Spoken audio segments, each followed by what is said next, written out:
पीछे से जाएगा, पीछे जाएगा उधर।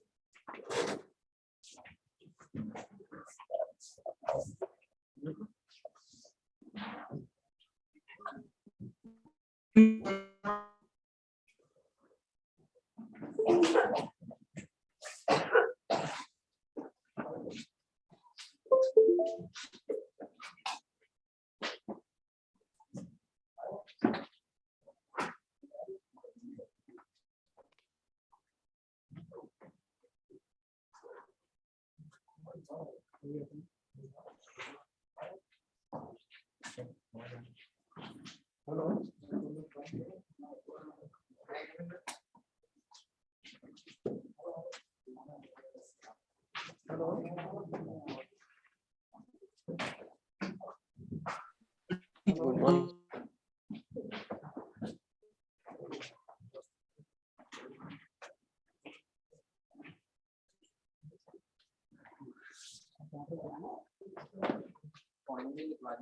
Recording in progress.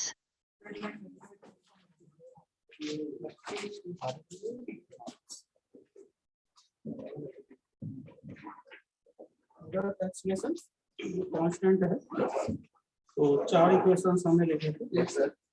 ये चारों वैलिड होंगे। इनको v = u + ct s = u2 +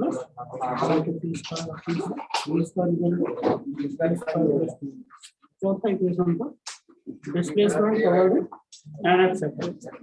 ठीक है, nth सेकंड का मीनिंग भी समझ में आ गया होगा। फिर इसमें दो पॉसिबिलिटी हो सकती है कि अगर स्पीड इंक्रीजिंग है तो स्पीड इंक्रीजिंग है तो वेलोसिटी और एक्सीलरेशन दोनों सेम साइन के, तो पॉजिटिव ले लिया गया था। तो पॉजिटिव साइन के साथ इक्वेशन बन गई। अगर रिटार्डेशन स्पीड कम हो रही है तो वेलोसिटी को पॉजिटिव ले लिया गया, एक्सीलरेशन नेगेटिव। यहाँ तक पढ़ लिया।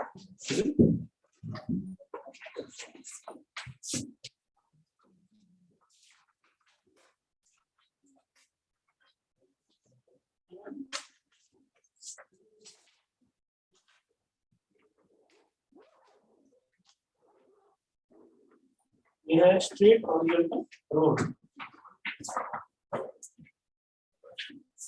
स्ट्रेट हॉरिजॉन्टल रोड दो व्हीकल्स, दो कार कह सकते हैं, कार ए कार बी।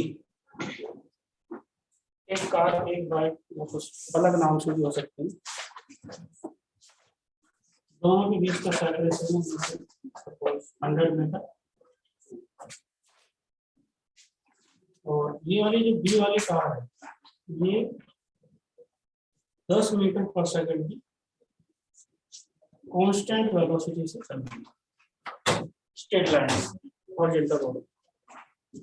और कार ए जो है उसने अभी चलना स्टार्ट ही किया, इनिशियल वेलोसिटी 0 और एक्सीलरेट हो रही है a = 2 मीटर पर सेकंड स्क्वायर की कांस्टेंट एक्सीलरेशन। ऐसा समझ सकते हो कार भी तो पहले से चल के आ रही है, लेकिन ये वाली जो कार ने अभी चलना स्टार्ट ही किया है, एक्सीलरेट हो रही है। क्या इस सवाल में हम गारंटी ले सकते हैं जब सफिशिएंट लॉन्ग रूट है तो कार ए कार बी को पकड़ लेंगे? है ना? रीजन इसका समझ में आएगा होगा। इसकी स्पीड बढ़ती जाएगी तो कुछ समय के बाद यहाँ पे इन दोनों की मुलाकात होगी। तो वही हमें बताना, find the time and distance ही बता सकते हैं कहाँ जाके। Find the time and distance after which car A will catch car B.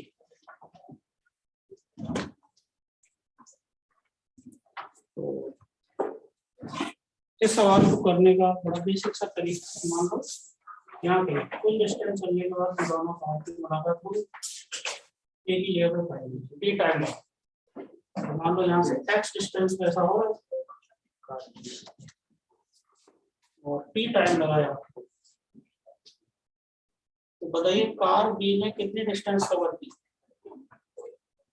X constant speed 10 से। और कार ए ने कितने डिस्टेंस कवर की 100 प्लस एक्स, लेकिन उसकी स्पीड कांस्टेंट नहीं। तो कार बी के लिए अगर मैं इक्वेशन बनाऊं, कार बी के लिए तो सिंपल है, distance equal to speed into time, लेकिन कार ए के लिए जो अपन इक्वेशन पढ़े वो लगाए जा सकते हैं। क्यों? क्योंकि उसका एक्सप्रेशन कांस्टेंट है। उसके लिए अगर मैं ये इक्वेशन सेलेक्ट करता हूं ut plus half at square, S के लिए पे क्या रखना है 100 प्लस u 0 है हाफ 2 into t स्क्वायर, यह जाएगा 100 plus x equal to t square. दो इक्वेशन बन गई और दो ही वेरिएबल x और t। सॉल्व कर लो फटाफट। x को एलिमिनेट कर दो पहले, यह जाएगा 100 प्लस x की यहाँ पे रख सकते हैं 10t t स्क्वायर। तो t में quadratic value minus 100 is equal to time is equal to 5 plus √5 seconds और 5 माइनस √5 सेकंड्स। नेगेटिव साइन का जो टाइम होगा वो रिजेक्ट कर दिया एक बार नेगेटिव आई नहीं सर, दोनों ही पॉजिटिव आ रहे हैं। दोनों पॉजिटिव आ गए, दोनों पॉजिटिव नहीं आए। Minus B plus minus root B square हो गया 100 प्लस 4 इसी हो जाएगा 400 डिवाइडेड बाई 2। नेगेटिव है, यस सर। नेगेटिव साइन के साथ लेंगे तो नेगेटिव आंसर आएगा, पॉजिटिव साइन के साथ लेना है मिलेगा 5 प्लस 5 5 5 ऐसा लग रहा है। कितना है 5 कॉमन ले सकते 1 प्लस 1.6। दूसरा जो रूट होगा क्वाड्रेटिक का वो नेगेटिव होगा और नेगेटिव टाइम हो नहीं सकता, इसलिए रिजेक्ट हो जाएगा। अब इस t की वैल्यू अगर मैं इक्वेशन नंबर 1 में रख दूंगा x आ जाएगा, x भी आंसर मिलेगा 10 into 5 मीटर। कितने डिस्टेंस? अब ये डिस्टेंस है कार बी की, कार ए की बताएंगे तो 100 प्लस एक्स। ए को ज्यादा चलना पड़ेगा। अब इसमें ये तो चलो कैलकुलेशन वाला हो गया, अब इसमें कंसेप्चुअल ऑप्शन और बनाया गया है, उसे थोड़ा सा ध्यान से समझना। इनके बीच में इनिशियल सेपरेशन कितना है 100 मीटर, ठीक है। और फाइनली जब इनकी मुलाकात हो गई होगी तो इनके बीच का सेपरेशन 0। ऑब्वियस बात है, मुलाकात का मतलब यही है। तो इनके बीच का जो सेपरेशन है उस पर मैं एक ऑप्शन बना रहा हूँ, the separation between both cars is continuously decreasing. दूसरा option, separation between both cars first increasing then decreasing. तीसरा option, first decreasing then increasing. मुलाकात तक ही आपको जवाब देना है, ओवरटेक के बाद नहीं सोचना। क्या कौन सा ऑप्शन चाहिए? पहला ऑप्शन है कंटिन्यूअसली डिक्रीजिंग, इनके बीच का सेपरेशन 100 से 0 हुआ तो वो 100 से सीधा कम होते होते होते 0 हो। दूसरा ऑप्शन मैं बता रहा हूँ, इनके बीच का सेपरेशन पहले बढ़ रहा है फिर घट रहा है।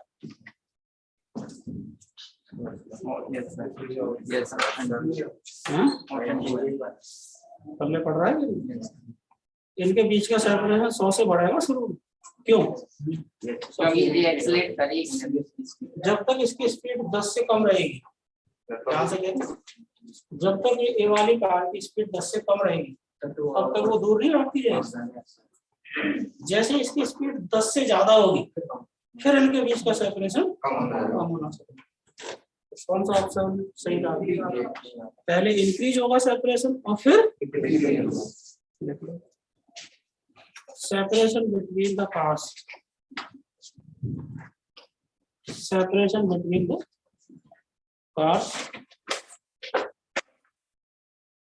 फर्स्ट increases then डिक्रीजेस, ये बात पल्ले पड़ रही है। Separation between the cars first increases then decreases, और वो समझ भी आ रहा होगा कब तक ऐसा होगा, जब तक ए वाली कार की स्पीड 10 से ज्यादा नहीं हो जाती तब तक इनके बीच का सेपरेशन 100 से ज्यादा होगा, फिर घटना शुरू हो जाएगी और फाइनली 0 हो जाएगी। समझ गए? अच्छा, जब ओवरटेक कर जाएगी तो उसके बाद फिर सेपरेशन बढ़ना शुरू हो जाएगा, है ना? ओवरटेक करने के बाद तो कौन सी कार आगे निकल जाएगी? कार ए आगे निकल जाएगी और फिर आगे दौड़ती जा रही है क्योंकि उसकी स्पीड तो बढ़ती नहीं जाएगी। ठीक है, इसमें देखो थोड़ा सा चेंज करता हूँ फिर करना है।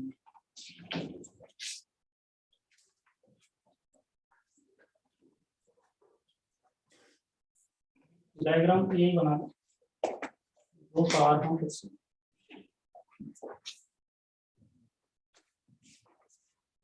दोनों कार्स के बीच में इनिशियली कुछ सेपरेशन रहा हो,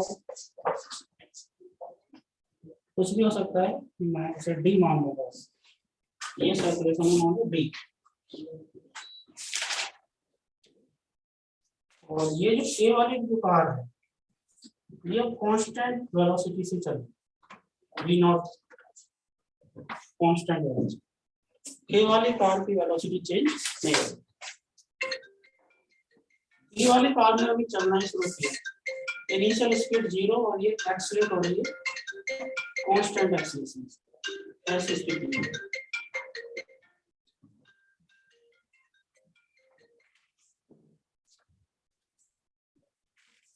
ठीक है। अब इसे थोड़ा सा देखो, इसमें और पिछले सवाल में कुछ अंतर है क्या? आप गारंटी ले सकते हैं कि ए वाली कार बी को पकड़ ही नहीं लेगी? अब गारंटी वाली बात नहीं है, क्यों? तो इसकी स्पीड बढ़ रही है तो हो सकता है पकड़ने आने से पहले इसकी स्पीड उससे ज्यादा हो जाएगी।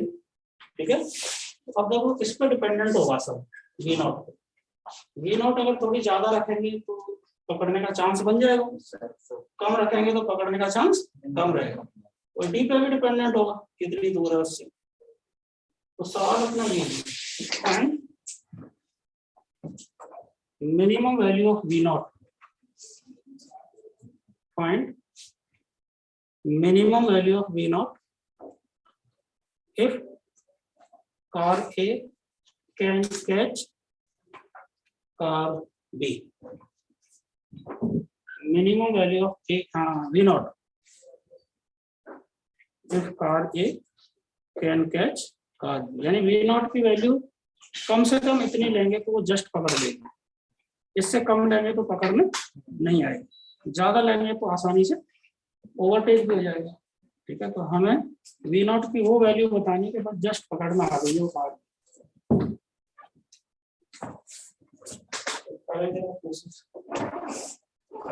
तो हम ये मान के चलेंगे कि ये इन दोनों की मुलाकात होगी। हमने इतना वी नॉट ले लिया कि दोनों कार की एक जगह पर जाकर एक्स डिस्टेंस चलने के बाद मुलाकात हो गई ए टाइम बाद। अप्रोच तो वही रहेगी, इक्वेशंस बनाने की कोशिश करें। कार ए का क्या इक्वेशन बनाए? कार ए कितना चल के जा रही है? b plus x, constant speed v naught से, उसके लिए तो सीधा लगा दूंगा distance equal to speed into time. Car A का इक्वेशन समझ में आ गया? कार बी के लिए कौन सा इक्वेशन सेलेक्ट किया जाए? s is equal to ut plus half क्या, तो यह हो जाएगा x is equal to 1/2 at square second equation. वही अप्रोच कर से इनमें से दोनों इक्वेशन में से x को एलिमिनेट करके t में क्वाड्रेटिक बना सकते हैं।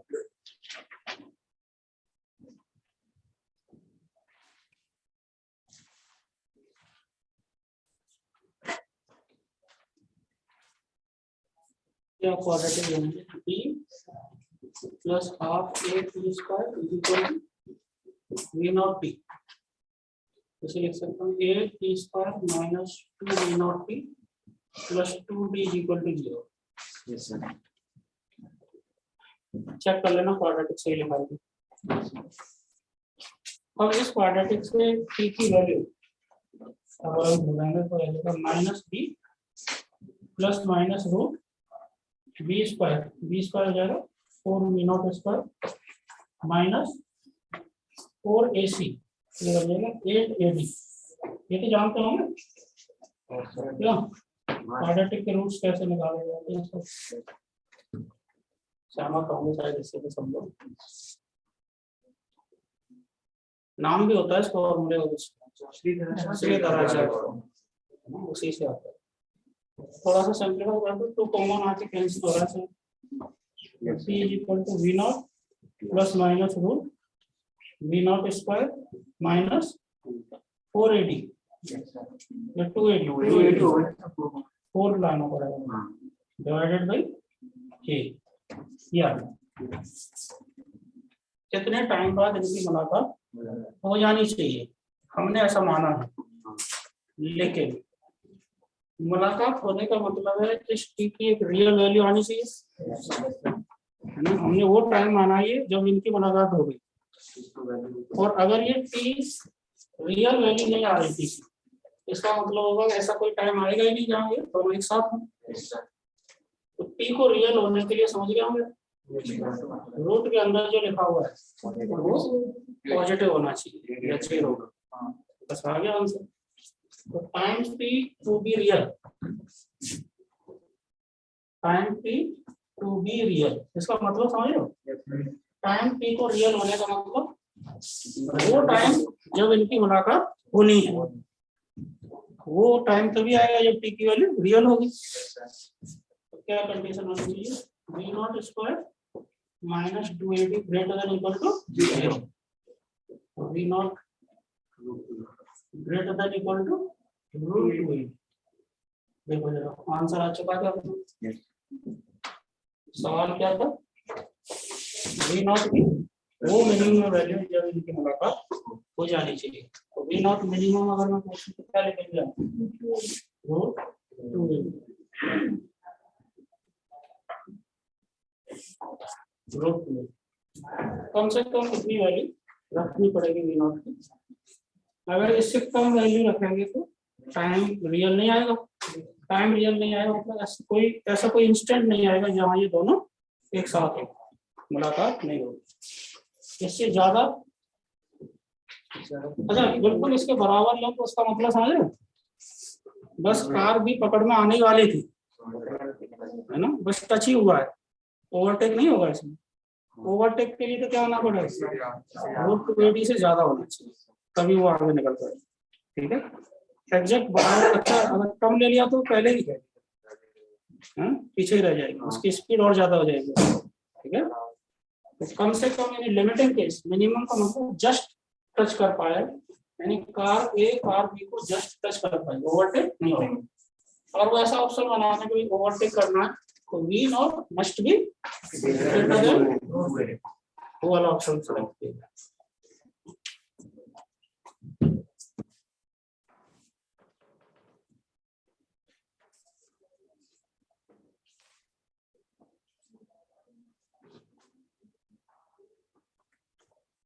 नेक्स्ट क्वेश्चन लिखो जाए A car is moving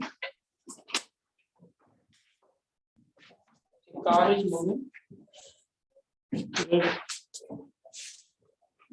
initial speed u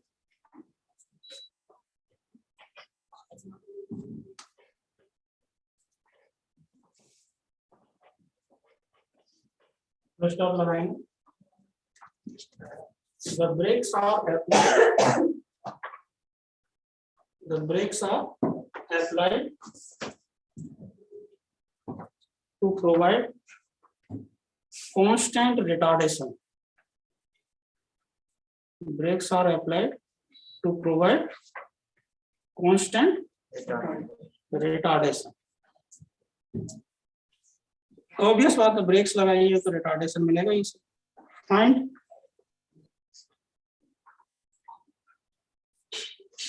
total distance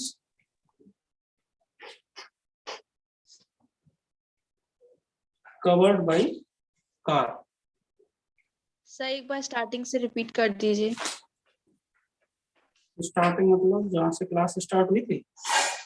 no sir, question आपने किया था। अच्छा, क्वेश्चन ये था कि car is moving with initial speed u, full stop लगाना और फिर लिखना है the brakes are applied to provide constant retardation a. Find total distance covered या traveled by car. Also find time taken. Sir, x equals to u square by 2. Total distance covered का मतलब समझ रहे हो, जब तक ये कार रुक नहीं जाती। Sir, time by. तो देखो सवाल बहुत आसान है, लेकिन इसका रिजल्ट तैयार होना याद करना पड़ेगा। तो बताइए कौन सा इक्वेशन ज्यादा बेहतर रहेगा, है ना? क्या सवाल में हमें इनडायरेक्टली फाइनल वेलोसिटी दे दी है? Yes, sir. इनिशियल तो u है, ये भी क्या है, s आ जाता है u स्क्वायर बाय 2। इससे रिजल्ट की तरह अगर याद करेंगे तो कुछ छोटे छोटे सवाल फटाफट हो जाते हैं। टाइम के लिए कौन सा फॉर्मूला सेलेक्ट करना चाहिए? v0 u minus 8। जितने टाइम बाद ये कार रुक जाएगी, ये टाइम आ गया और ये डिस्टेंस कवर्ड आ गया।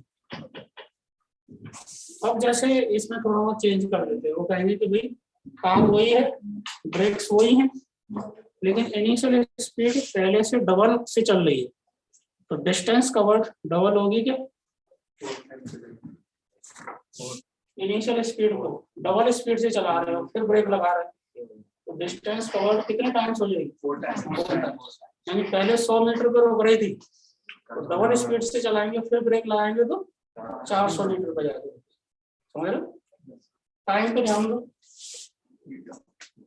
टाइम यानी डबल स्पीड से चल रहे हैं तो टाइम 4 टाइम्स नहीं होगा, टाइम तो डबल होगा। पहले 10 सेकंड में रुक रही थी मान लो तो 20 सेकंड, अगर स्पीड को डबल कर दें, स्पीड को 3 गुना से शुरुआत करते हैं 9 टाइम्स हो जाएगी, लेकिन टाइम 3 टाइम्स। ठीक है, तो फॉर ए गिवन कार, और ए गिवन कार में ये कंक्लूजन बना सकता हूँ कि गिवन कार का मतलब ब्रेक्स वही हैं, तो क्या मैं कह सकता हूँ s proportional to u square and t proportional to u। इस रिजल्ट से वो छोटे छोटे सवाल जो मैंने अभी बताया था वो फटाफट से हो जाते हैं बिना टाइम वेस्ट। ठीक है, वैसे है तो सिंपल सा ही बात।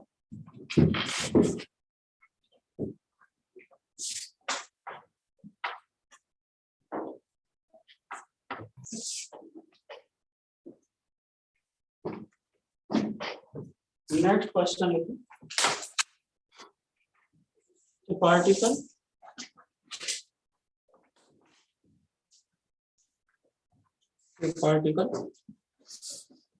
is moving with initial velocity. The particle is moving with initial velocity 7 meter per second. 7 meter per second, and with constant retardation. With constant retardation 2 meter per second square. 2 का retardation 2 metre पर second square. Obvious है speed 7 से कम होती जाएगी। Find, समझना है सवाल। Find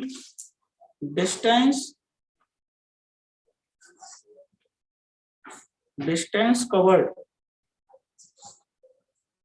in 4th second, 4th distance covered in 4th second। बताओ कौन सा फॉर्मूले की याद आ गई? S N H second. Positive sign के साथ यूज होगा या नेगेटिव? नेगेटिव। कहाँ लिखा है? रिटार्डेशन होगा सब। करो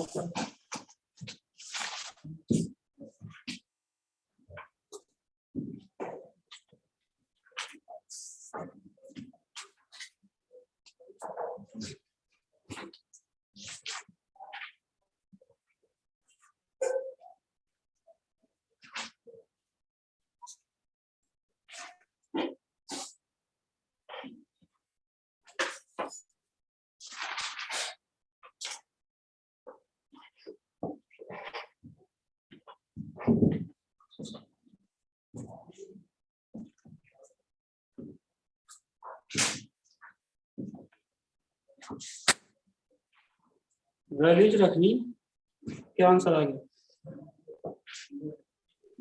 3.5 Zero. सेकेंड्स पे जो 0 आंसर आ गया, है ना? अब सवाल पढ़ें जरा, सवाल क्या था? और फिर अपने आप से एक सवाल पूछें, क्या ये आंसर सही हो सकता है? नहीं हो सकता, क्यों नहीं हो सकता? क्योंकि डिस्टेंस वो आगे जाएगी और फिर वापस आएगी। क्या किसी मूविंग बॉडी के लिए डिस्टेंस 0 हो सकता है? जरूर लिखवाया हो, तो मैंने डिस्प्लेसमेंट नहीं लिखवाया। सवाल क्या है, पढ़ लो। डिस्टेंस ना 30 मीटर, नहीं 16, नो। सवाल में फिर से रिपीट कर रहा हूँ। Find distance covered in 4th second. मैं अगर लिखता displacement covered in 4th second तो इस आंसर को मैं सही मान सकता, आप भी मान सकते थे। अब शायद आप भी नहीं मानेंगे। 0 आंसर उधर से लिखे जा रहे हैं लोग, और प्रूव हो गया कि 0 आंसर सही नहीं है। हो गया शायद प्रूव? नहीं है सहमत, 0 आंसर नहीं हो सकता इस सवाल में। क्यों नहीं हो सकता? मूविंग बॉडी के लिए डिस्टेंस 0 नहीं हो सकता, डिस्प्लेसमेंट हो सकता। अब क्या लफड़ा है इसमें, थोड़ा सम्मान करें सवाल का और फिर आंसर दें। ये तो हो गई बेइज्जती सवाल, अब थोड़ा सम्मान कर दो। बढ़िया सवाल, बड़ा कॉमन सा सवाल होता है लेकिन अच्छा।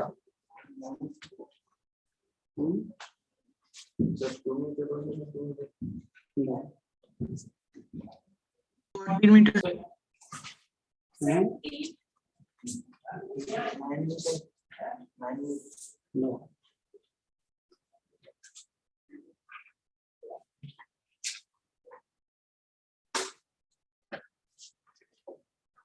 थोड़ा सा काम करना पड़ेगा।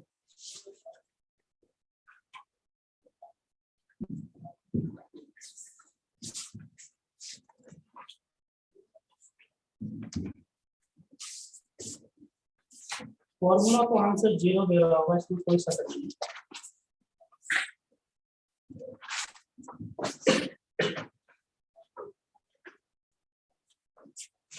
T=0 से पार्टिकल ने चलना शुरू किया।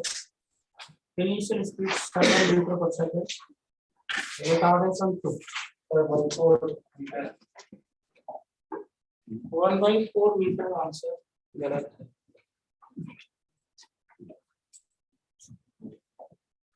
थोड़ा सा करेक्शन की जरूरत हो, ज्यादा गलत नहीं, क्लोज टू आंसर। 0.5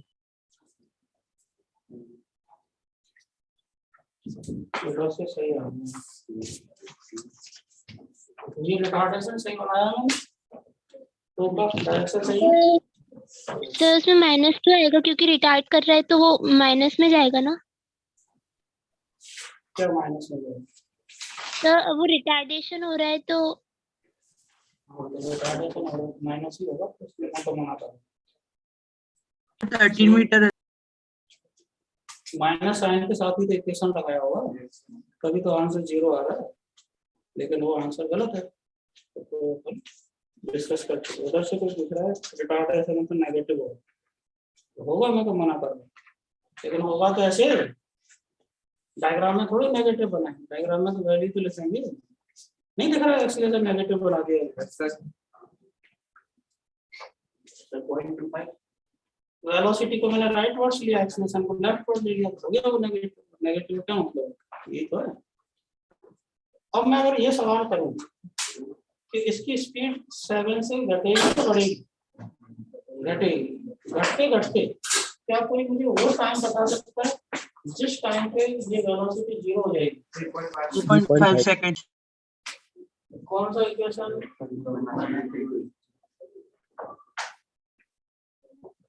3.5 सेकंड पे जाके इसकी वेलोसिटी 0 हो रही है। अब ये देखिए 4th सेकंड कहां से कहां तक रहता है? 4th सेकंड की शुरुआत कहां से होगी? 3 से। और खत्म कहाँ होता है? 4 पे। तो देखो 4 सेकंड शुरू यहीं से हो गया हो, t इक्वल टू 3। तो t इक्वल टू 3 से लेके t इक्वल टू 3.5 तक आधा सेकंड ही हुआ है। तो 3 से 3.5 तक चौथा सेकंड चल रहा है, लेकिन खत्म कहाँ होगा ये? 4 पे जाके। ये एक्सीलरेटर थोड़ी हटाया हमने।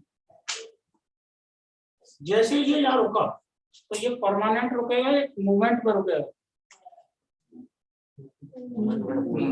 बॉल को ऊपर फेंका मैंने, ऊपर ही लटकी रह जाती है वो। क्या होता है? ऐसे नहीं लग रहा है ऐसे। यानी जब बॉल ऊपर जा रही है तो जी किसका काम कर रहा है? रिटार्डेशन। लेकिन जब बॉल नीचे आना शुरू हो जाएगी वही जी एक्सीलरेशन नहीं बन जाएगा। तो देखो 3 से 3.5 तो ये रिटार्डेशन है, लेकिन 3.5 से 4 आएगा तो इसी लाइन में समझाने के लिए बना रहा हूँ। 4 सेकंड यहाँ जाके होगी कि 3.5 से 4 का जो अगला आधा सेकंड है वो लौटने में लगेगा कि नहीं? तो डिस्प्लेसमेंट 0 हुआ क्यों समझना है। 3 से 3.5 ए से बी गया और 3.5 से 4 बी से ए। तो चौथे सेकंड का डिस्प्लेसमेंट पूछा जाए तो आंसर क्या हो? 0। इसलिए 0 आ रहा है। लेकिन डिस्टेंस 0 होगी क्या? ए से बी वाली लाइन और प्लस बी से ए वाली लाइन, ये होगी 4th सेकंड की डिस्टेंस। अब इस सवाल में या इस ड्यूरेशन में डिस्टेंस डिस्प्लेसमेंट अलग क्यों आ रहा है वो समझ गया हूँ। अगर मैं इससे पहले 3rd सेकंड की बात करता तो 3rd सेकंड में तो जो डिस्टेंस होती वही डिस्प्लेसमेंट। क्यों? उसमें तो बढ़ ही नहीं रहा है। अब इसमें डिस्टेंस और डिस्प्लेसमेंट अलग क्यों आ रहा है इस ड्यूरेशन में? 3 से 4 वाले में कुछ लफड़ा होता दिख रहा है कि नहीं? क्या हो रहा है? लौटना शुरू कर देता है, और जब लौटना शुरू कर देता है तो डिस्प्लेसमेंट कम आता है और डिस्टेंस ज्यादा आती है। ये तो सीखा है हमने। आपको हो गया सवाल? इसमें क्या रहस्य वो समझ में आ गया? अगर हमें ए से बी तक की लेंथ मिल जाए और बी से फिर ए तक की, डबल करते हैं वही डिस्टेंस होगी। अब यहाँ पे एक चालाकी करेंगे। अगर ए से बी तक की लेंथ ढूंढना आसान है, बी से ए तक की। जब मैं ए से बी तक की लेंथ ढूंढ रहा हूँ तो मुझे यहाँ की भी स्पीड चाहिए, और यहाँ से यहाँ तक टाइम क्या है? आधा सेकंड। तो मैं अगर ए से बी तक इक्वेशन लगाऊंगा s equal to ut minus half वेट स्क्वायर ही लगाऊंगा s ढूंढने के लिए, तो ये u यहाँ पर चाहिएगा कि नहीं? यहाँ की स्पीड वो ढूंढ के लानी पड़ेगी। लेकिन देखो b से a ढूंढना कितना आसान है। जब मैं b से a मोशन कंसीडर करूंगा तो इनिशियल स्पीड क्या हो जाएगी? 0। टाइम आधा सेकंड, 3.5 से 4। तो a to b ढूंढना आसान है या b to a? तो ये चालाकी करके मैंने b to a ढूंढा। तो b to a के लिए कौन सा इक्वेशन लगाया? अब प्लस क्यों ले रहा हूँ मैं? और क्या हो गई? एक्सीलरेशन। s तो ढूंढना है u0 और a2 है और t कितना? 1/8 आधा सेकंड। तो s कितना आ गया? b से तक 1/4 मीटर। लेकिन आंसर क्या होगा? 1/4 जाने में और 1/4 आने में, आधा मीटर। इसने आधा आंसर दिया था। बड़ा ही कॉमन सवाल होता है। जब भी इस तरह का सवाल बनेगा nth second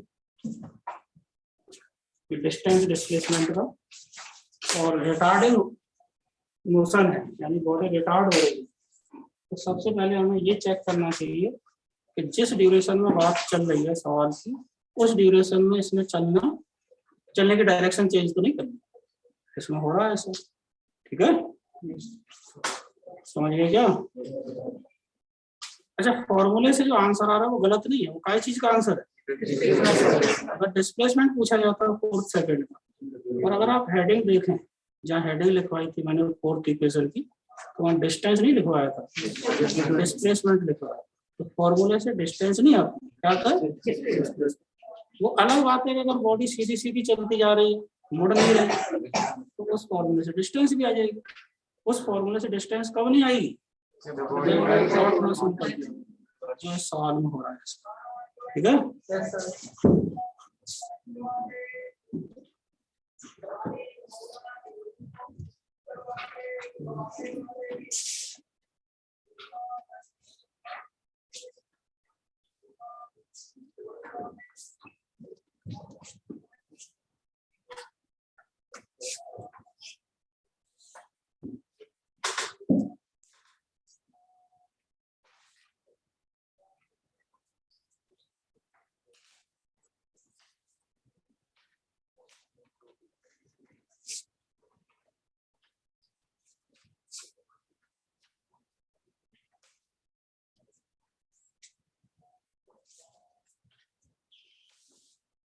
straight line motion under gravity. इसमें एक बात और लिखेंगे ब्रैकेट में, इसका मतलब अगर कोई नहीं बताए near earth surface, but sir थोड़ा सा हिंदी नहीं पूछ रहा इसका। हाँ ये बात सही है, जी को कांस्टेंट लेना। जी कांस्टेंट है। जी मतलब acceleration due to gravity. Acceleration due to gravity height के साथ चेंज होता है। Yes, sir. बहुत ज्यादा हाइट पे चले जाएंगे तो कम हो जाता है, ठीक है। लेकिन अगर हम कुछ मीटर्स की हाइट पे ही हैं, अर्थ सरफेस के आसपास ही है, तो हमें एक फायदा मिल जाता है, एक्सीलरेशन ड्यू टू ग्रेविटी को कांस्टेंट ले लें। अगर acceleration due to gravity constant हो गया तो क्या हम जो पढ़ रहे हैं उसी में फिट बैठ जाएगी? क्या पढ़ रहे हैं? वो स्ट्रेट लाइन मोशन जो कांस्टेंट एक्सीलरेशन है, एक्सीलरेशन कांस्टेंट बना दिया है ब्रैकेट में, g इज इक्वल टू जी की वैल्यू 9.8 या फिर अप्रोक्सीमेट वैल्यू ज्यादातर 10 ले ली जाती है, मीटर पर सेकंड स्क्वायर किलोमीटर है इसमें। अब इसमें भी देखो वो दोनों पॉसिबिलिटी बनेगी। अगर बॉल नीचे से ऊपर की तरफ जा रही है तो वेलोसिटी ऊपर और एक्सीलरेशन जी नीचे हो रही है, तो रिटार्डिंग मोशन हो जाएगी। जो सारे इक्वेशंस हमने पढ़े हो नेगेटिव साइन के साथ यूज करेंगे, लेकिन जब बॉल लौट के आ रही होगी डाउनवर्ड मोशन, वेलोसिटी नीचे और एक्सीलरेशन भी नीचे, तो ये एक्सीलरेटेड मोशन है। तो लिखें सवालों के साथ case 1 upward motion, upward equations बन जाएंगे v is equal to u plus u minus gt। दूसरा इक्वेशन ये है तो s ही, लेकिन यहाँ जनरली से h कह देते हैं, हाइट ही तो होगी ना। तीसरा equation v square is equal to u square minus 2gh। a की जगह पे g आ गया और s की जगह पे h, और चौथा इक्वेशन होगा h n f u minus g by 2 2n minus height covered in nth second. अगर हम डाउनवर्ड मोशन की बात करेंगे, बॉल नीचे आ रही है, डाउनवर्ड मोशन, तो ये सारे इक्वेशन पॉजिटिव साइन के साथ हैं। h is equal to ut plus half gt। Equation सब वही, सिंबल्स थोड़े से बदल गए। v square equal to u square plus 2gh। h and n is equal to u plus g by 2 2n minus.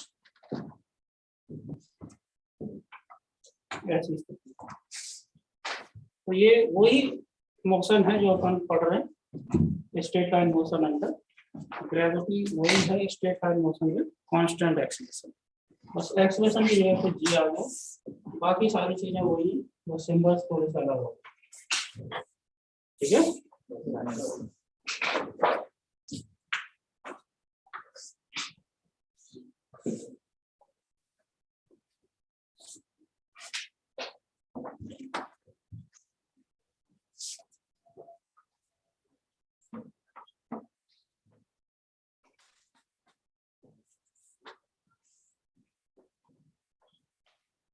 ये जो सवाल है इसमें जो रिजल्ट्स आएंगे वो फॉर्मूले की तरह भी याद कर दिया जाए।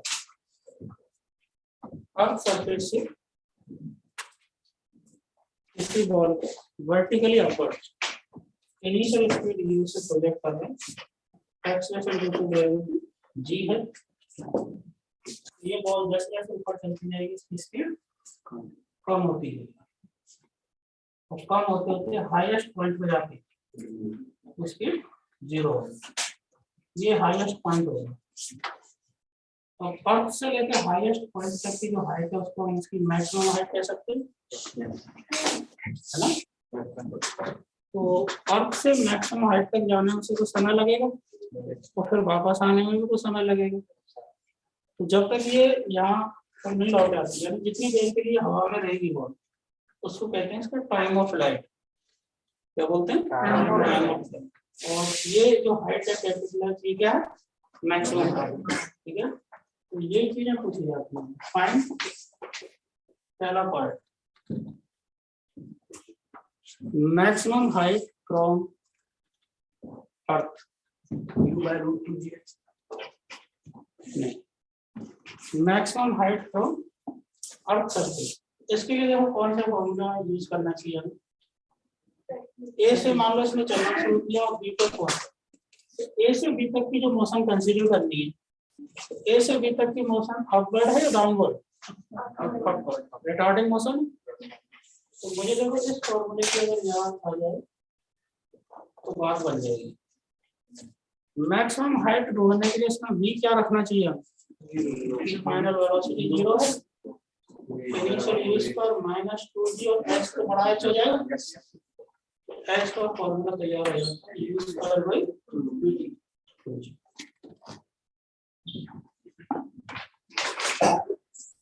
ठीक है, इतनी मैक्सिमम हाइट तक ये बॉल जाएगी। फॉर्मूले की तरह ट्रीट कर सकते हैं इसको। दूसरा पार्ट,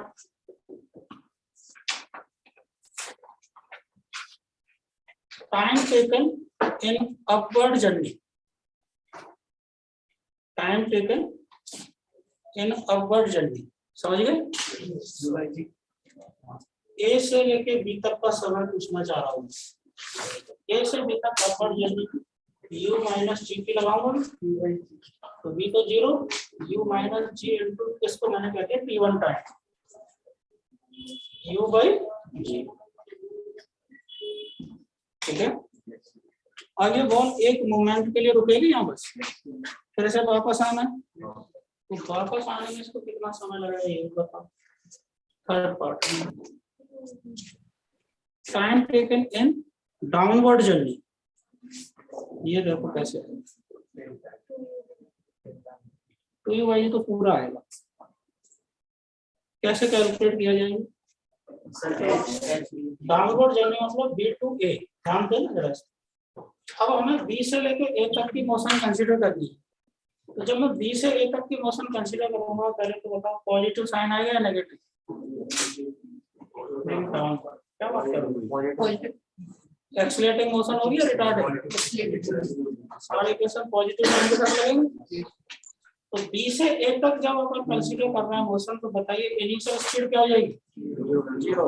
देखो ना बी तक कितनी स्पीड है। जब बॉल लौट के आ रही है, मैं पूछूं इनिशियल स्पीड बताओ, क्या बताओ? 0। हाइट कितनी हो जाएगी? Capital H. और टाइम मुझे ढूंढना है बी से ए के लिए। देखो मुझे इस इक्वेशन की याद आ रही है, ut प्लस एच की जगह पे क्या लिखना है? Capital H, u square by 2g is equal to, इस u की जगह पे क्या लिखूंगा? 0। क्यों? ए पे जब वापस आ रही है बॉल, तो इनिशियल वेलोसिटी 0 तो है, प्लस हाफ g, और इस टाइम को कहते हैं मैंने t2। देखो जरा t2 की वैल्यू कितनी आ रही है? u बाई जी ही है। मतलब जितना समय जाने में लगेगा उतना ही वापस आने में। ये रटने वाली चीजें हैं छोटी छोटी। 1 सेकंड जाने में लगा तो 1 सेकंड, तो total time of flight 2 second. 2 second जाने में लग रहा तो 2 सेकंड आने में, total time of flight 4 second. तो टोटल टाइम ऑफ फ्लाइट अगर मैं पूछूं पार्ट में, time of flight, time of flight का मतलब कैपिटल टी इसका सिंबल होता है, कितने समय के लिए ये बॉल हवा में गई, T1 + T2 वही भाई जी, इसको कहते हैं टाइम ऑफ फ्लाइट। ठीक है, एक लास्ट पार्ट और रहेगा, ये सब रिजल्ट की तरह आप याद कर लोगे तो जल्दी हो जाते हैं सब। अच्छा, जब ये बॉल लौट के आएगी जमीन पर तो ऐसे चुपचाप से आ जाएगी या कुछ स्पीड से आएगी? दौड़ते हो जाएगी ना जमीन से। Find speed of ball, find speed of ball just before hitting the ground, speed of ball just before hitting the ground, मतलब कितनी स्पीड से ये ग्राउंड को हिट करने वाली, कौन सी मोशन कंसीडर करनी चाहिए इसके लिए? U B to A, यानी B से आ रही है बॉल वापस, तो B to A वाली मोशन में initial velocity 0, height capital H, और ये देखो मैं यहाँ बना देता हूँ, ये ऐसे ही तो लौट जाएगी वेलोसिटी, तो ये V को हमें बताना है, तो V² = U² + 2G, तो G को हमें फाइंड ही करना है, U0 to 0, H की वैल्यू क्या रखनी है? U² कैपिटल H, यही तो होगा, तो V² = U², तो V =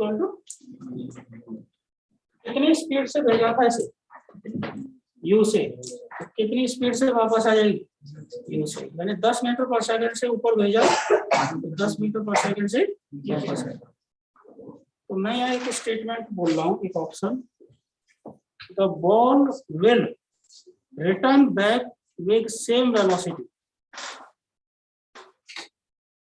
क्या बात सही है? सही क्या होगा? तो ball will return back with same speed, ये सही है। क्यों? डायरेक्शन बदलेंगे, जा रही थी ऐसे और आ रही है ऐसे, तो सेम स्पीड से लौट के आ रही है, same velocity, ball will return back with same speed, speed same है, वेलोसिटी सेम क्यों नहीं है? डायरेक्शन बदल गई, जाते टाइम ऊपर की डायरेक्शन, वापस आते टाइम नीचे हो। ठीक है,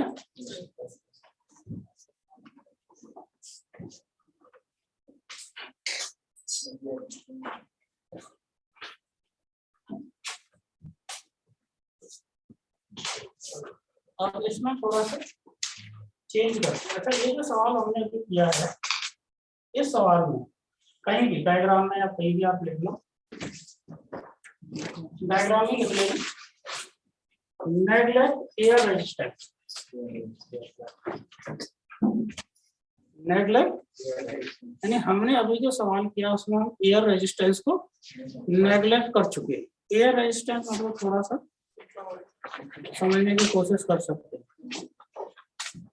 एयर में कोई भी फ्लूइड हो, लिक्विड भी हो सकता है, गैसियस मीडियम भी हो सकता है, उसमें किसी बॉडी को चलाया जाता है।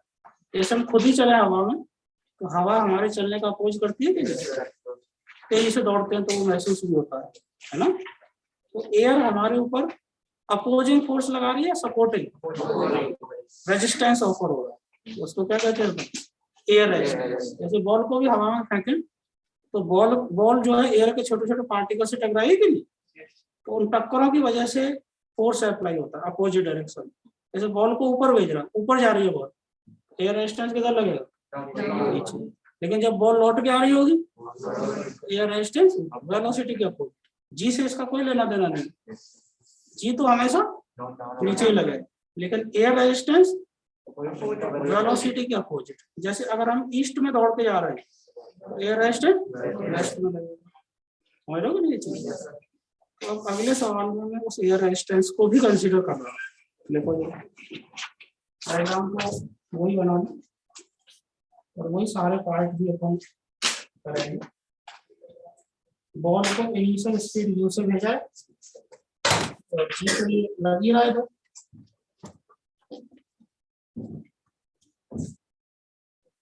ठीक है। डायग्राम बनाने के बाद सवाल में लिखो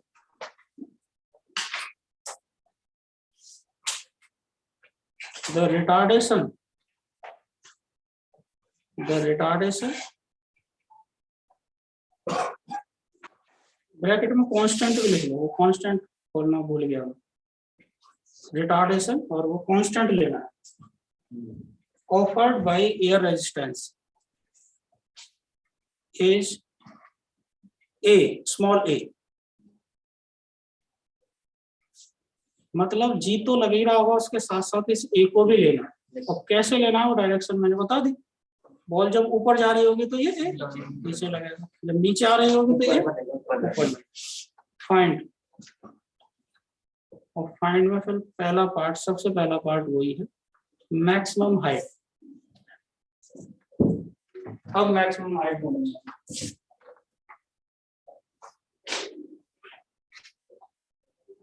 मैक्सिमम हाइट का मतलब वही जहाँ वेलोसिटी 0 हो गई होगी, ये है मैक्सिमम। तो मैक्सिमम हाइट ढूंढने के लिए हमें मोशन कहाँ से कहाँ तक कंसीडर करनी पड़ेगी, ए टू अच्छा ए से जब बी की तरफ जा रही होगी बॉल, देखो ए सही लगाया है क्या मैंने, ए नीचे है और जी भी नीचे है, तो ए से बी जब बॉल जा रही होगी तो टोटल रिटार्डेशन कितना होगा इसकी, प्लस ए, सहमत है सर। और फाइनल वेलोसिटी 0, इनिशियल u, तो मैं किस फॉर्मूले को यूज कर सकता हूँ, 2as,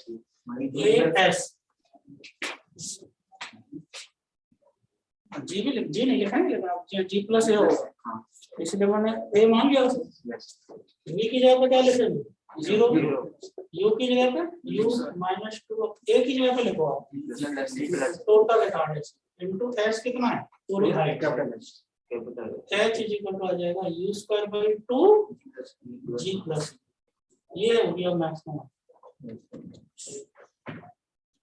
अब पिछले सवाल से कंपेयर करके बताओ, एयर रेजिस्टेंस आ जाने के बाद मैक्सिमम हाइट कम होगी या ज्यादा हो जाएगी, कम होगी। डिनोमिनेटर बढ़ रहा है कि वहाँ डिनोमिनेटर में जी था, अब ये दूसरा प्रश्न, time taken in upward journey, upward journey का टाइम बताइए, ए से बी तक का टाइम।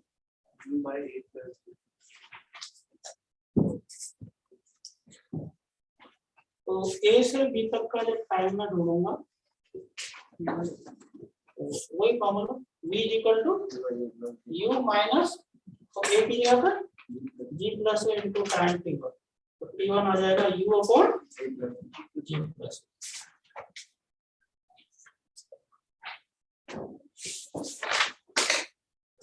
सहमत है सब इससे? ये ऊपर जाने का समय है, लेकिन बॉल नीचे भी लौट के आएगी, बी से ए, बी हाईएस्ट पॉइंट से जमीन तक, वो टाइम वो ढूंढो। Next time taken in downward journey, no, B to A का समय, तुक्केबाजी नहीं, तुक्केबाजी से बचे। जब बॉल बी से ए की तरफ जा रही होगी तो इनिशियल स्पीड बताओ, यहाँ बनाना है। अब यहाँ से शुरुआत हुई इसकी बी से, और बॉल को कहाँ जाना है ए की तरफ, ए यहाँ होगा, आएगी तो इसी रास्ते से, समझाने के लिए मैंने घर बना दिया। जब बॉल नीचे आ रही है तो एक्सीलरेशन जी तो नीचे ही होता है, लेकिन ए किधर होगा, तो जब बॉल नीचे आ रही है तो नेट जो एक्सीलरेशन होगा नीचे की तरफ वो कितना होगा, g माइनस ए, जी जीतेगा तभी तो नीचे आएगी वो सर u/√g² - हो सकता है, लेकिन पहले जो बता रहे थे वो गलत। अब देखिए मैं b से a की मोशन कंसीडर कर रहा हूँ और मैं ये वाला इक्वेशन लगा रहा हूँ, h = ut प्लस हाफ नहीं g माइनस ए, सहमत है? h की जगह पे क्या रखना है,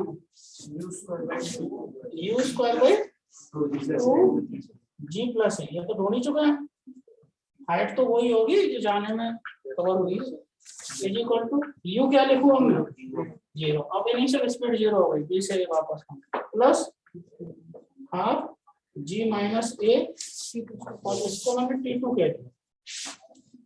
अब इसे सॉल्व करना, यू और रूट के अंदर आएगा नीचे माइनस।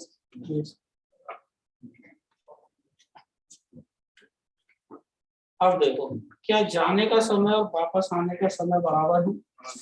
अब नहीं, पिछले सवाल में बराबर थे। पिछले सवाल में जब एयर रेजिस्टेंस नेग्लिजिबल होगा तो जितना समय जाने में लगेगा उतना ही वापस आने, लेकिन यहाँ बराबर नहीं है। T1 अलग है, देख लो, जहाँ से T2 अलग है।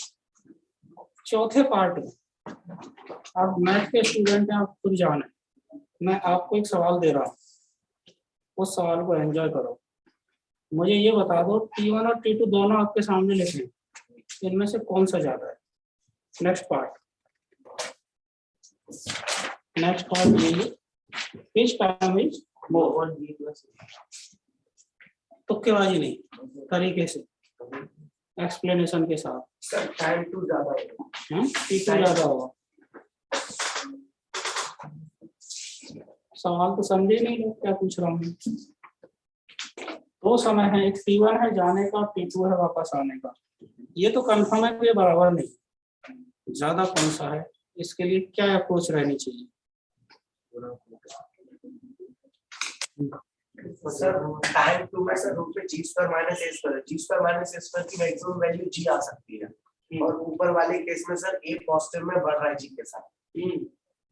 T1 के केस में तो डिनोमिनेटर बढ़ रहा है, T1 के केस में ज्यादा है, और T2 के केस में डिनोमिनेटर कम है।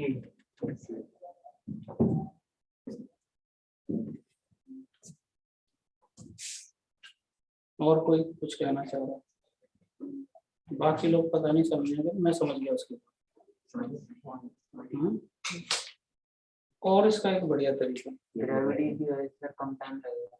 और एक आसान तरीका बता रहा हूँ कि सबकी समझ में आए। G minus 2 क्यों ना हम इन्हें डिवाइड कर दें,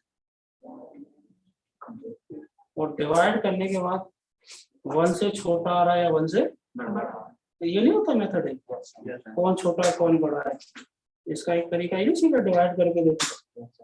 तो चौथा पार्ट जो हम लिख रहे थे उसको ये भी कह सकते हैं find ratio of T1 T2। बताओ फटाफट, T1 T2 का रेशियो बता दो। T1 अपॉन T2, T1 है अपना U upon G plus a, और T2 है root g square minus a square, ऊपर चला जाएगा g minus a upon root of g plus a. तो T1 बाई T2 रूट के अंदर आएगा ना पूरा, जैसे पूरा root of g minus a upon g upon g plus. अब साफ साफ दिख रहा है कि g minus a upon g plus a 1 से छोटा आएगा, तो क्या मैं कह सकता हूँ T1 by T2 less than 1? नहीं है सर, मतलब तो क्या मिला यहाँ से T1 लेस देन, वापस आने वाला जो T2 समय है वो ज्यादा होगा, और जाने वाला जो समय है T1 वो कम होगा, और इनका रेशियो कुछ लोग कहते हैं इस तरह का सवाल फटाफट से हो जाए विद इन सेकेंड, इस रेशियो वाला, तो ये रिजल्ट याद भी रखा जा सकता है। याद रखने का कैसा root ji minus a upon g plus, इससे फटाफट आ जाएगा टाइम का रेशियो। कौन से टाइम का? जाने वाला टाइम। अब ये रेशियो पता चल गया। हाँ, जाते समय ये रेजिस्टेंस उसको सपोर्ट कर रहा है ग्रेविटी को, तब जल्दी डिसेंट हो रहा है। हाँ, और फिर जब नीचे आ रहा है तब हाँ, ऐसे कह सकते कर रहा है। ठीक है, एक्सेलरेशन। ठीक है, मान लीजिए, ठीक है, अच्छी बात है। और ये मैथमेटिक्स तो ऐसे ही बताएगा, वैसे आप महसूस करते रहे। अभी जाते टाइम जी प्लस से हो रहा था, तो वापस आते टाइम रिटार्डेशन ज्यादा था एक्सीलरेशन के कंपैरिजन, इसलिए जल्दी रुक गया था रिटार्डेशन से, ठीक है, और हाइट तो वही है, तो ऐसे सोचा जा सकता है, कोई बुराई नहीं इसमें। लेकिन मान लो एग्जैक्ट वैल्यू पूछ रहे हो इतना सोच के ये कंपेरिजन वाला सवाल तो कर सकते हो, कौन सा ज्यादा हो कौन सा कम। लेकिन उन्होंने पूछा रेशियो ही बताओ, फिर तो जाना ही पड़ेगा इसे। और रेशियो से साफ साफ पता भी चल रहा है कौन सा ज्यादा कौन सा कम। एक चीज और रहेगी इसमें लास्ट पार्ट। अब जब ये बॉल जमीन पर पहुंची होगी ए पॉइंट, तब इसके बाद की स्पीड वही होगी कि नहीं, ये और बता दें। पॉइंट यू के बराबर है। ऐसा मतलब कर लिया। तो गलत किया है। Find speed of ball on ground. On ground मतलब just before hitting the ground, एक ही मतलब। Speed of ball on ground उससे ढूंढ के बताऊँ। समझ में क्या पूछना चाह रहा हूँ? जब बॉल वापस आई होगी जमीन तक तब उसकी स्पीड क्या रही होगी। तो इसमें भी बी से लेके ए तक की मोशन कंसीडर करने के लिए कहा जा रहा है।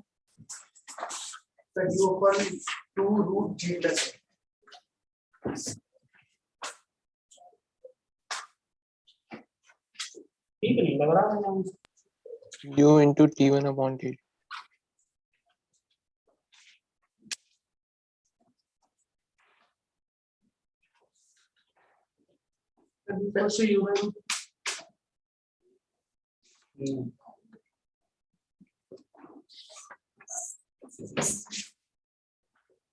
बी से u by root g plus है।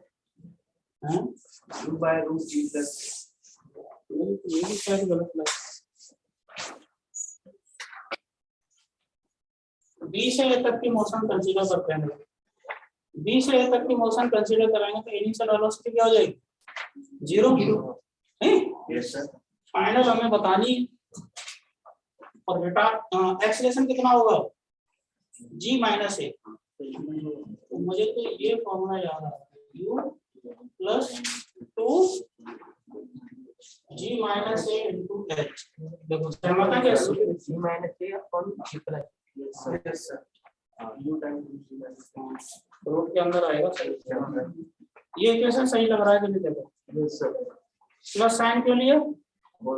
एक्सलेट हो गई। नीचे आएगी तो एक्सलेट ही होगी। अब इसमें भी तो हमें फाइंड नहीं करना है, यू क्या लिखना? 0 2 g minus a into h की वैल्यू ढूंढी रखी हमने। U square upon 2 g plus 2 से 2 खत्म होगा, v equal to u common आ गया, रूट से बाहर g माइनस a अपॉन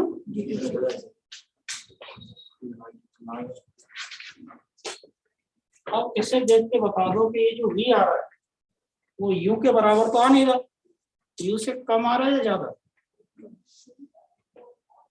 अभी तो आ रहा है, इसमें इतना क्यों सोच रहे हो? g माइनस है अपॉन g प्लस है 1 से छोटा ही तो होगा। तो कम स्पीड से वापस आएगी या ज्यादा से या उतनी से? स्पीड कम हो गई हो, ठीक है। जब एयर रेजिस्टेंस नहीं था तब जितनी स्पीड से भेजा, इसको जैसे आपको समझ सकते हो 11th वाले बैच में तो खैर ये नहीं कह पाता ना, लेकिन आपके बैच में शायद मैं कह पाऊँ तो ये स्पीड कम क्यों हो रही है। स्पीड मतलब काइनेटिक एनर्जी, जितनी काइनेटिक एनर्जी से भेज रहे हैं उतनी से वापस नहीं आ रही है, मतलब कुछ एनर्जी का खर्चा हुआ होगा कहीं।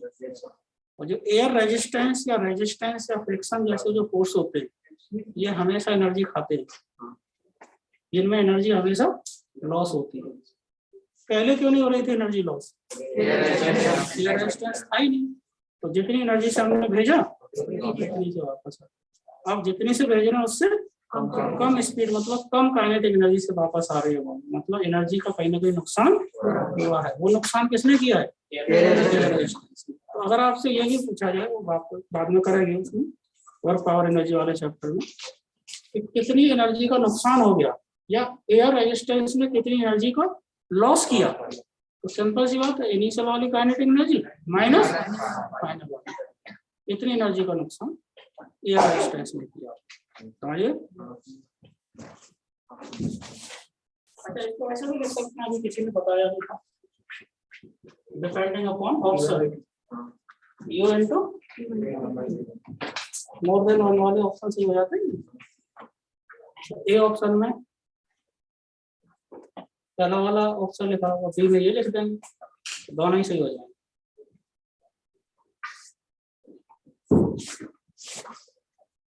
अब इस सवाल में तो चलो एयर रेजिस्टेंस नेगलेक्ट नहीं किया था, वो कंसीडर किया था, लेकिन ये हमें अपनी तरफ से नहीं लेना होगा। अगर सवाल में मेंशन होगा तभी हम एयर रेजिस्टेंस कंसीडर करेंगे, अपनी तरफ से नहीं करना। कुछ भी मेंशन नहीं हुआ तो हम ऑब्वियसली एयर रेजिस्टेंस को नेगलेक्ट करके सवाल करेंगे। तो ज्यादातर सवाल जो होंगे उन सब में एयर रेजिस्टेंस नेग्लिजिबल होगा, ऑब्वियसली मेंशन नहीं होगा तब।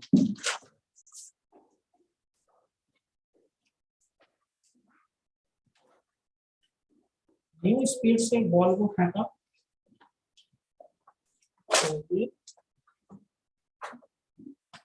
हाईएस्ट पॉइंट पर पहुंचेगी और ये इसकी मैक्सिमम हाइट होगी।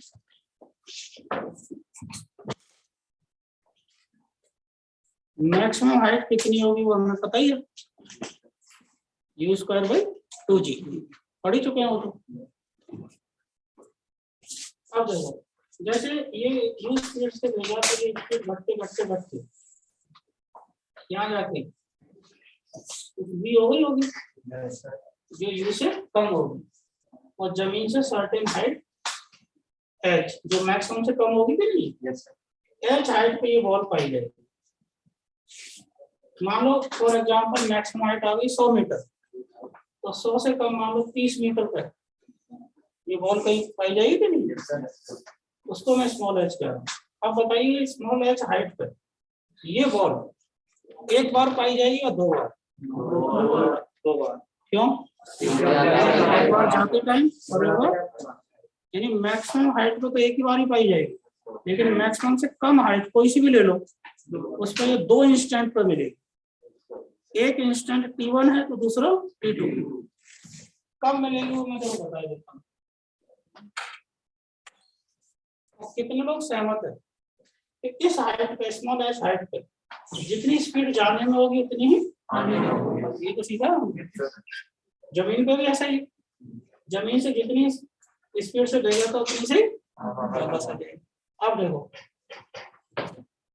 यहाँ से A से लेके B और B से फिर C और C से फिर D, तो A से लेके B, B हाइट, B और D तो सेम हाइट पे, H हाइट पे इसे मान लो टाइम लग रहा है T1 टाइम पे ये H हाइट पे पाएगी और फिर T2 टाइम पे ये यहाँ पाएगी। तो T2 का मतलब कोई बताया कौन सा टाइम? A से लेके C और C से लेके फिर D, जो पूरा टाइम T2 कह रहा हूँ। T1 कौन सा टाइम है? A से B तक का, और T2 क्या है? ये पूरा है। सहमत है? कुछ जानकारी इकट्ठी करके लाते हैं सवालों में रिजल्ट की तरह यूज किया जा सकता।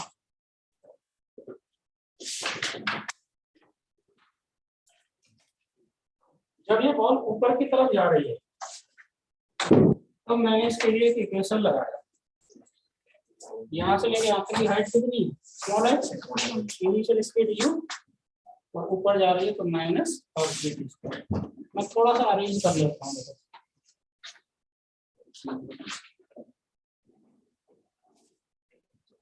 सही हो गया,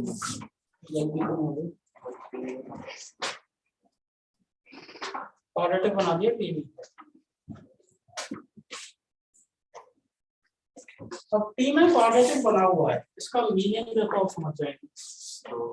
क्या एक गिवन एच के लिए टी की दो पॉसिबल वैल्यू मिल सकती है? हमें दो रूट, क्वाड्रेटिक के दो ही तो रूट होते हैं, वही तो हम देख रहे हैं। एक ही हाइट एच के लिए दो टाइम आ सकते हैं कि तो बता सकते हैं दोनों टाइम का सम, क्वाड्रेटिक के रूट्स का सम माइनस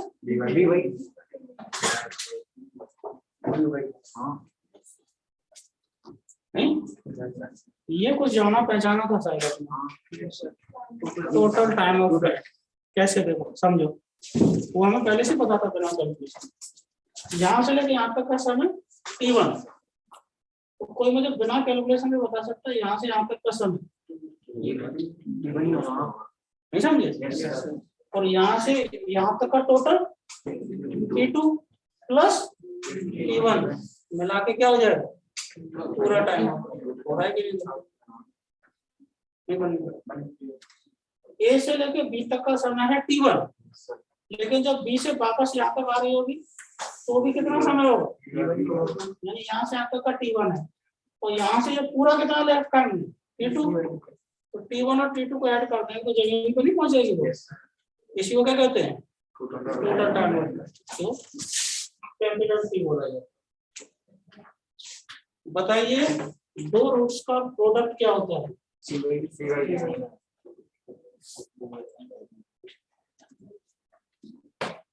ये रिजल्ट्स हैं, कुछ याद रखने चाहिए। एक रिजल्ट और बनाए, मैक्सिमम हाइट से कम हाइट स्मॉल h कुछ भी हो सकती है, उस हाइट पे दो बार रही होगी ये बॉल, एक T1 टाइम पे और एक T2 टाइम पे, उन दोनों टाइम का सम 2u/g और दोनों का प्रोडक्ट 2h/g। मैं T2 को जान ले रहा हूँ तो मुझे एक जानकारी और मिल रही है।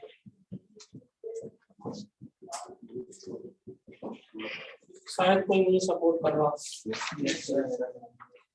है। T2 माइनस T1 मिलेगा मुझे यहाँ स्क्वायर, ये क्या है कैपिटल T माइनस ये क्या है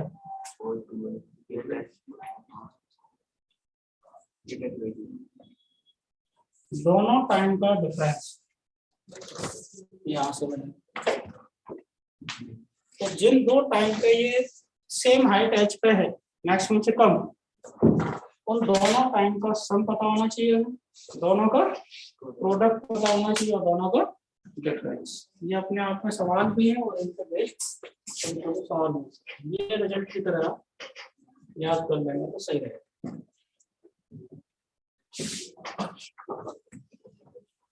ठीक है,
अस्सी मीटर की हाइट से एक बॉल को ड्रॉप कर दिया गया। ड्रॉप कर दिया गया मतलब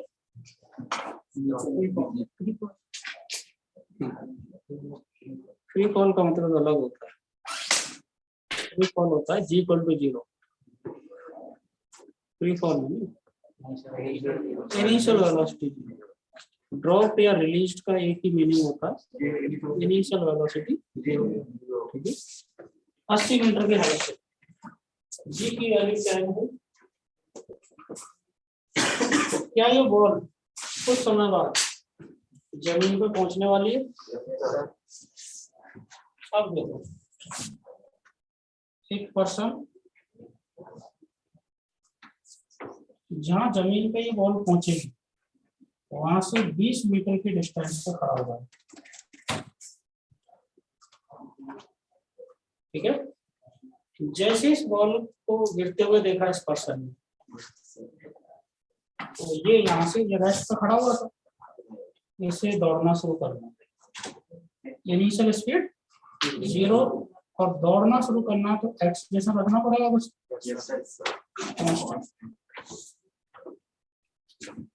एक्सलेट होगा तभी पॉसिबिलिटी बन रही है कि इस बॉल को कैच कर पाए। ठीक है, तो सवाल ये है, find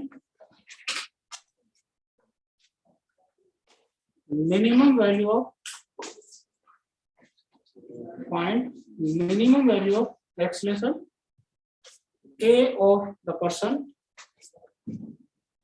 minimum value of acceleration A of the person to catch the ball, पहला पार्ट लिखेंगे सवाल को। If reaction time of person is 0,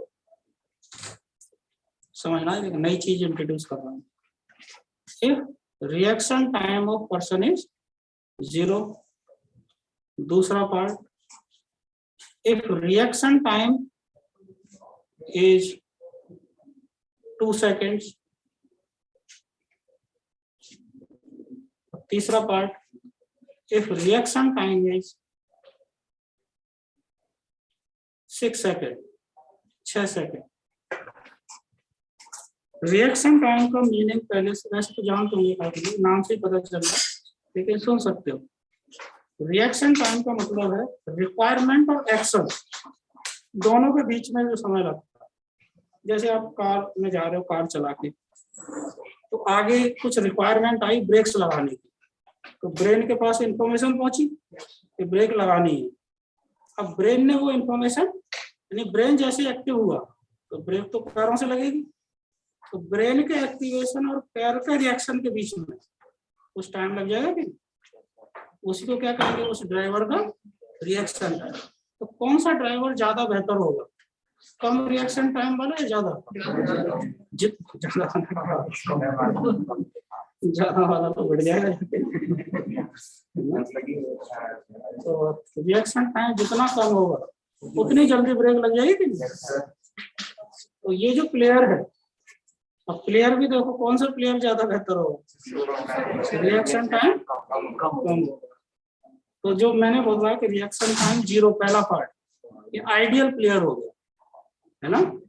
जैसे उसने बॉल को देखा तो अपने आप को रिएक्ट करने में कुछ समय लग जाएगा कि नहीं, उसे अपने आप को एक्टिवेट करने में कुछ समय लगा, उसी को हम क्या कह रहे हैं, यानी उसको खुद को एक्सलेशन प्रोवाइड करने में कुछ समय लगना, उसको कहते हैं उसका रिएक्शन टाइम। तो जितना कम होगा उतना बेहतर। ठीक है, अब करो जरा कोशिश। फर्स्ट वाली केस का आंसर 10/4 10। एक चीज और लिख सकते हो, नेग्लेक्ट हाइट ऑफ पर्सन, मतलब बॉल को 80 मीटर चला के ही लाना है। तो सबसे पहले तो मुझे ये कैलकुलेट करके बता दो कि बॉल जमीन पे कितने समय में पहुंच जाएगी। 4 सेकेंड।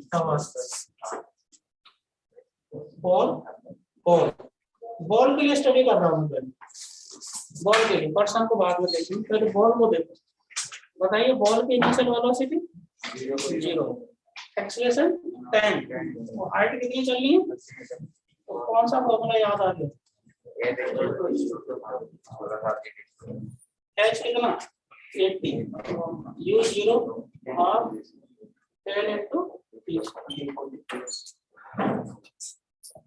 4 सेकेंड में बॉल जमीन को पहुंच जाएगी। समझ गए? अभी तक की कैलकुलेशन में कुछ ऐसा भारी था, हमने बस ये ढूंढा है कि भाई बॉल को जमीन तक पहुंचने में 4 सेकेंड लग रहे हैं। अब देखो पर्सन को यहाँ से दौड़ना है।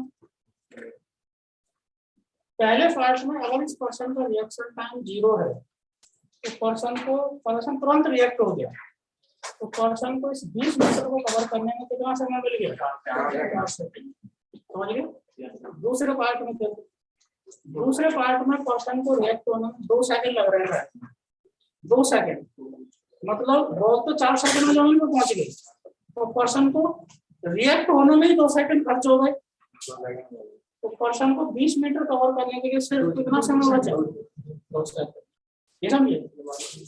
तीसरे पार्ट में तो जमीन पर पहुंच गया पर्सन,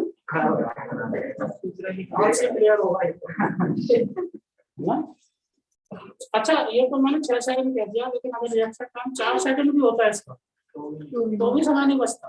तो 0 टाइम में 0 सेकंड में 20 मीटर चलना पड़ता है, जो पॉसिबल नहीं होता। तो कौन से पार्ट में ये कैच नहीं कर पाएगा?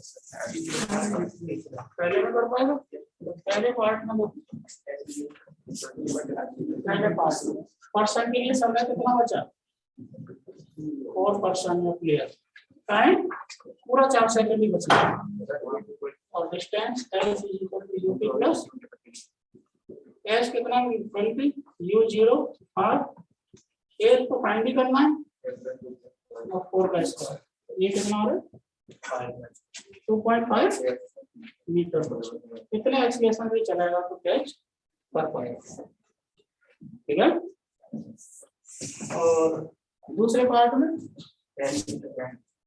टाइम कितना बचा 2 सेकंड। क्यों बचा ये 2 सेकंड तो उसमें रिएक्ट करने में ही रिएक्शन टाइम में खर्च होगी। अब एक्सलेशन ज्यादा रखना पड़ेगा तो 20 is equal to 0 plus half a into 2 का स्क्वायर कितना आ रहा है ये 10 मीटर पर सेकंड। और तीसरे में तो पहुंचे नहीं पहुंचे समय नहीं बचा नॉट पॉसिबल। तीसरे पार्ट में क्या लिखेंगे नॉट पॉसिबल।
तीन 120 मीटर की हाइट की बिल्डिंग है उससे बाय मिस्टेक ये बच्चा जो है स्लिप हो गया गिर गया है जानबूझ के थोड़ी बाय मिस्टेक ऐसा हो गया। फेंका होता तो कुछ लेकिन ये गिरा है तो इसका कोई इनिशियल स्पीड नहीं ड्रॉप या रिलीज वाली कंडीशन होगी। ठीक है। तो इस बच्चे को जमीन तक पहुंचने में कुछ समय लगेगा। अब जिस जगह से ये गिरा है जहां छत से कुछ समय बाद इसके गिरने के कुछ समय बाद एक सुपरमैन आ जाता है इसको बचाने के लिए। ठीक है। और वो नाम कुछ भी दे दो सुपरमैन कहूंगा। वो सुपरमैन इसे बचाने के लिए ऑब्वियसली नीचे ही दौड़ेगा कैसे भागेगा इधर उधर भागने से तो काम चलेगा नहीं। तो सवाल अब नोट करें। After 2 seconds after 2 seconds Superman arrives। 2 second बाद आया। अब एक देखो सिंपल सी कहानी 2 सेकंड बाद इसी जगह से सुपरमैन भी अगर जस्ट रिलीज कर दे अपने आप को ड्रॉप कर दे तो क्या इस बच्चे को बचा पाएगा? और ऊपर भागेगा तो भी नहीं बचा पाएगा। तो क्या सुपरमैन को इनिशियल कुछ स्पीड रखनी पड़ेगी और जी तो रह ही रहेगा उसके पास।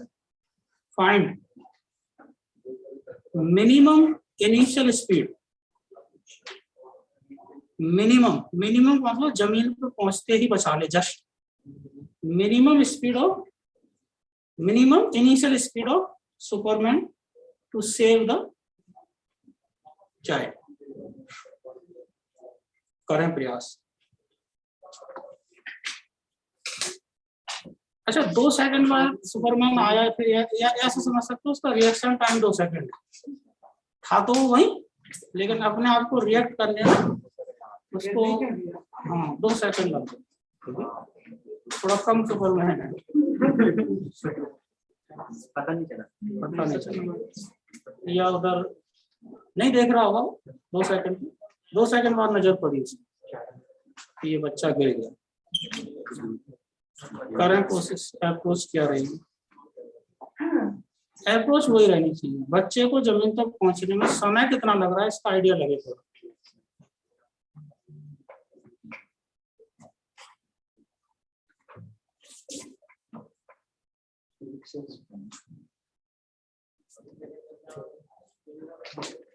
आठ सेकंड ही लग रहा है।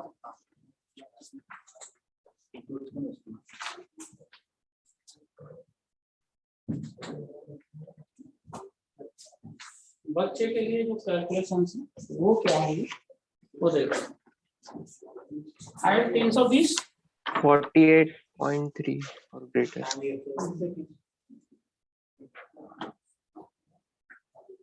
इनिशियल स्पीड का आंसर बता रहे हैं कुछ 48 पॉइंट कुछ करके 40 आ रही है 40।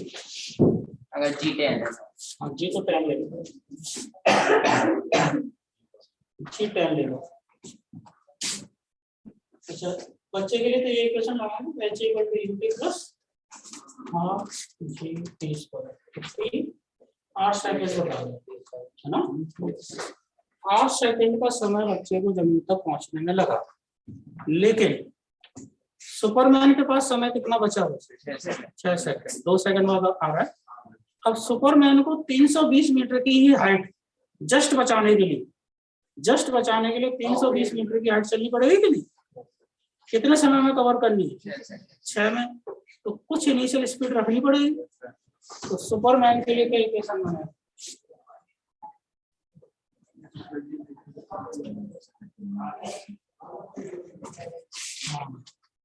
S = ut प्लस हाफ जी, जी तो वही रहेगा S 320, U हमें फाइंड ही करना है 46 सेकेंड प्लस हाफ 10 × 6 का स्क्वायर, इसे सॉल्व करना है। 23.3 सब लोग अलग आंसर कर बता, एक ही आंसर बता दो। 320 U × 6 प्लस 5 × 36, है ना। तो 5 × 36 प्लस 180 उड़ने जाएंगे 180। 320 माइनस 20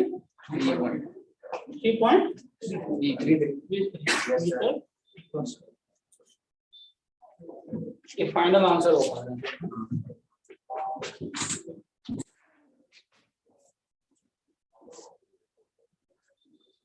ठीक है। अब इसमें जैसे थोड़ा बहुत चेंज कर दें कि कितनी स्पीड रखे कि जमीन से जब ये 100 मीटर की हाइट पे ये बच्चा वहीं बचा ले, उसके लिए क्या करें? अब सुपरमैन को कितनी हाइट चल के आना है? 220 कितने समय में?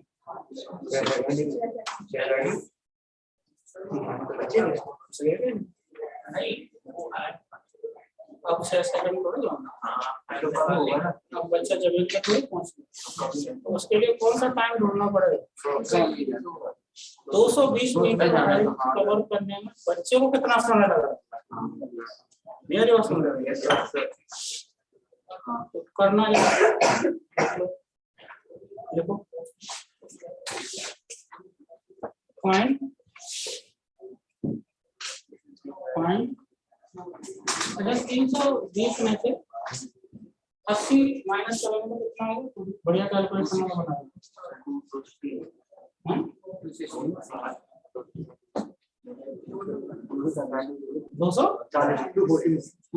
240 ऐसे ले लो पॉइंट मिनिमम 2 सेकंड तो लग ही रहे हैं, 2 सेकंड बाद तो आ ही रहा है वो तो सेम चीज है। Find minimum speed of Superman, find minimum speed of Superman to save the child at 240 metre height.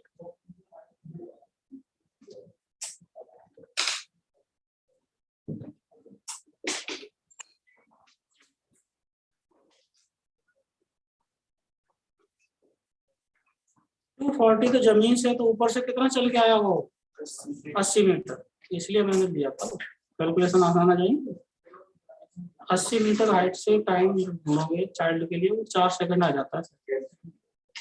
बरोबर 240 मीटर का ही अगर बचाना है तो बच्चा ऊपर से चल के कितना आया हो? 80 मीटर। तो उसे 80 मीटर कवर करने में बच्चे को समय लगेगा कि नहीं, वो ढूंढो पहले। चाइल्ड के लिए इक्वेशन क्या बनेगा? 80 इज इक्वल टू 4 सेकंड, सहमत है सर? लेकिन सुपरमैन के लिए समय कितना बचेगा? 2 ही सेकंड, क्योंकि 2 सेकंड बाद तो आ रहा है। अब सुपरमैन को कितनी हाइट? 80 मीटर हाइट, 80 पे तो बचाना है। कितने समय में कवर करनी है? 2 सेकंड में से।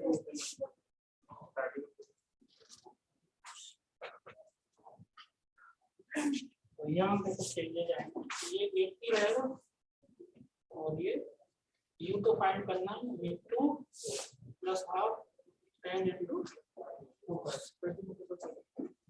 30।